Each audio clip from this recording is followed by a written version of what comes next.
In the kind of short time that I had, I thought it would be useful to give a little bit of an overview of the premise and focus of my work, rather than speaking to one specific project or disaster context.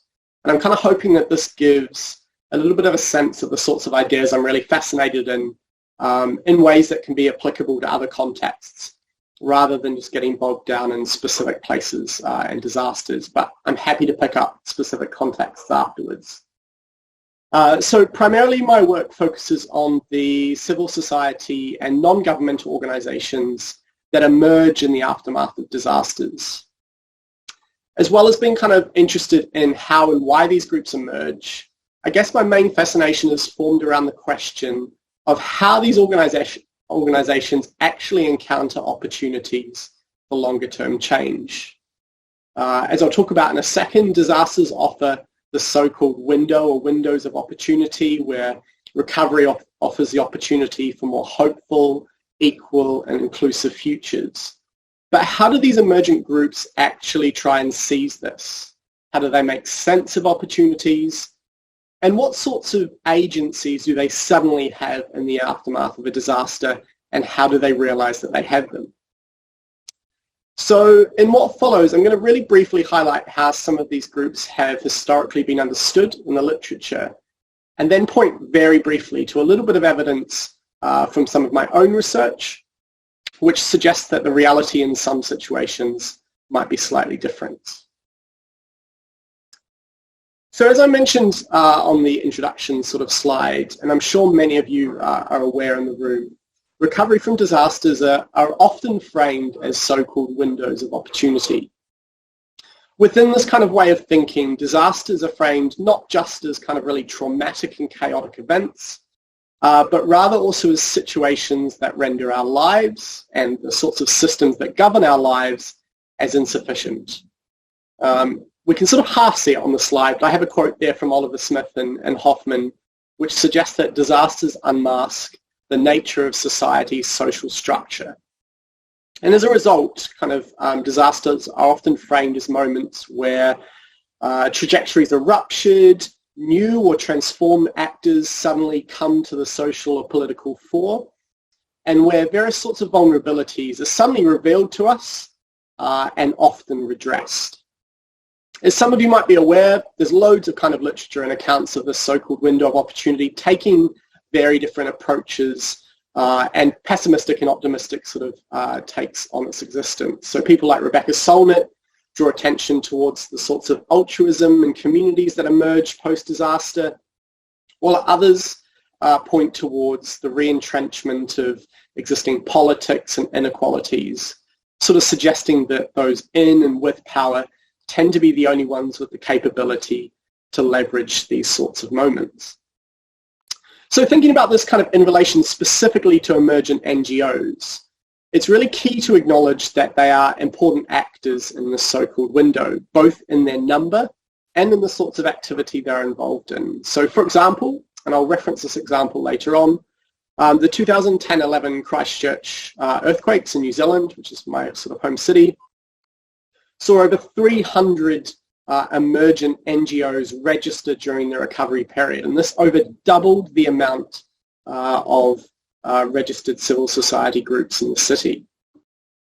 And kind of in this context and others, these sorts of organizations are involved in really different things, ranging from the sort of emergency relief activities related to food, housing, resource provision, through to longer sort of term concerns around community participation and representation in decision making. So while this means that a lot of these groups are quite ephemeral and cease activity or fizzle out in the short term, many have longer term ambitions to participate in the recovered landscape.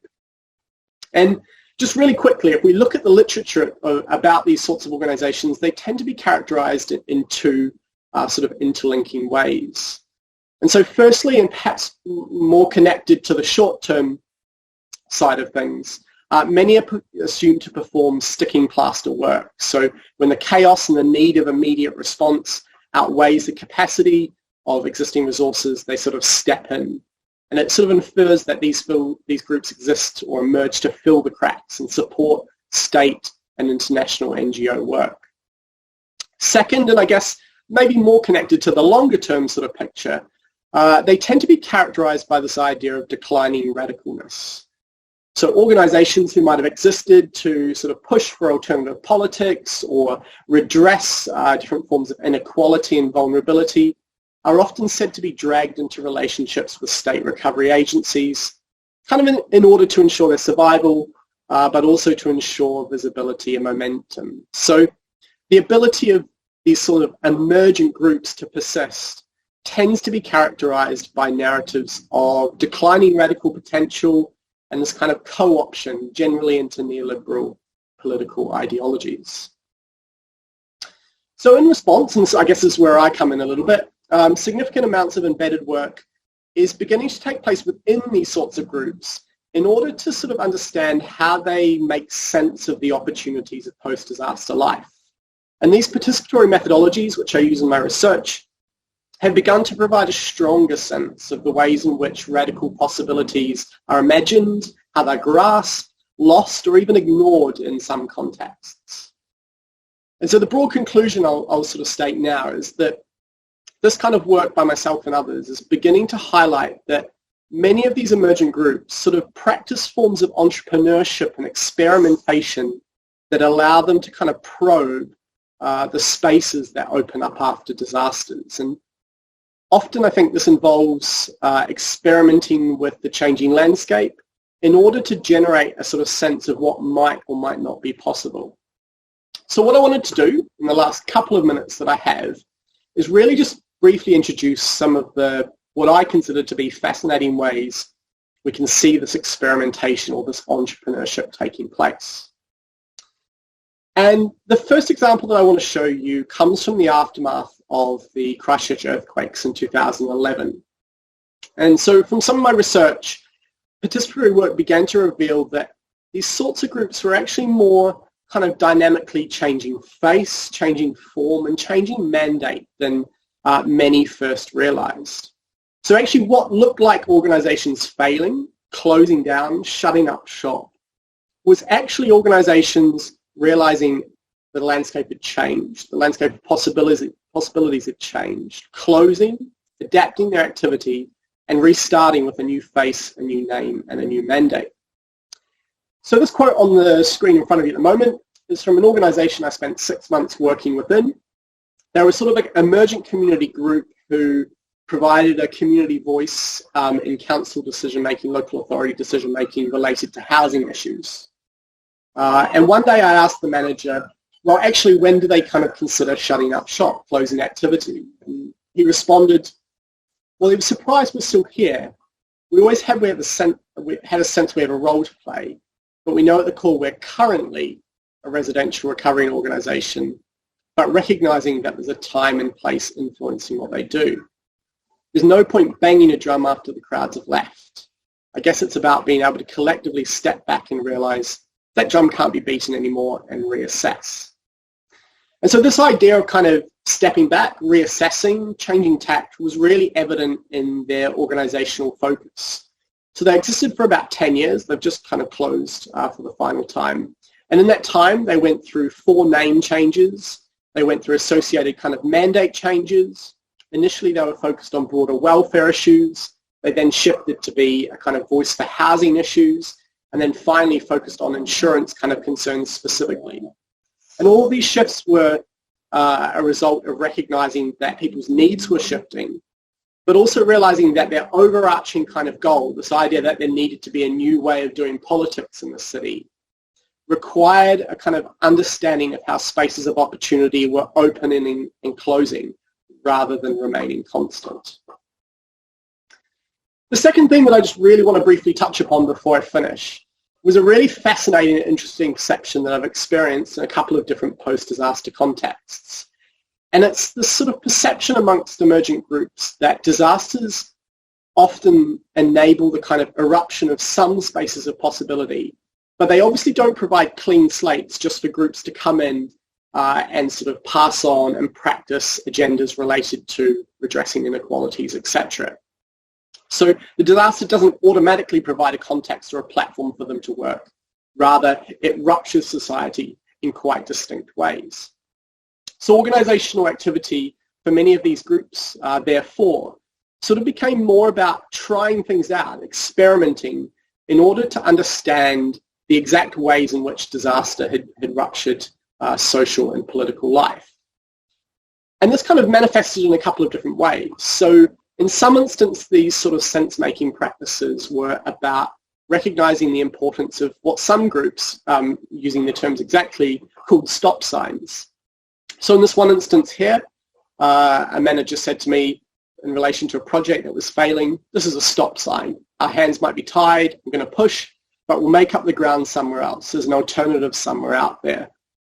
And so in these instances, the failures and stop signs were really important for organizations, not as failures necessarily, but as they were contributing to the sense-making of what was possible, where the spaces were post-disaster.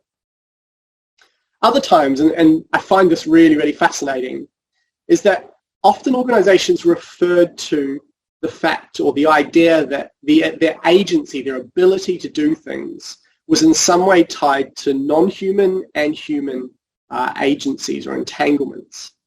So for example, and this is from manager of an organization, emergent group who are working in a post-wildfire context in Chile, said to me, the disaster, the fires weren't big enough. They're big enough to ruin lives and see injustice become a bigger part of our lives, but not big enough for this to feed into collective response. One of my daily battles is thinking about how to keep the momentum going. At times it seems like the best solution is another fire. And while that seems like a really radical idea, what I think we're starting to see here, or in this instance, is this demonstration of the belief that the kind of disaster ruptures life and society in really specific ways. And it provides opportunities to push for very specific kinds of change. And in this instance, the magnitude of the event and their perception was such that only a certain amount of momentum could be generated for specific kinds of change. So in conclusion, really briefly, I guess what I wanted to communicate there is the idea that emerging work is starting to demonstrate that emergent NGOs practice forms of agility and entrepreneurship that contribute to sense-making practices after disaster. So rather than simply being a platoon for neoliberal politics and state recovery ideologies, their activities are characterized, I guess, by attempts to sort of figure out what the disaster has and hasn't enabled. And then they kind of dynamically work within these conditions once these understandings emerge. So although I guess it might not come as a hugely sort of significant conclusion or surprise, these dominant narratives of declining radical potential and selling out, being government shills, can often actually work to obscure the sorts of creative practices through which progressive and hopeful futures and imaginations of future life are being negotiated as recovery wears on. Cool.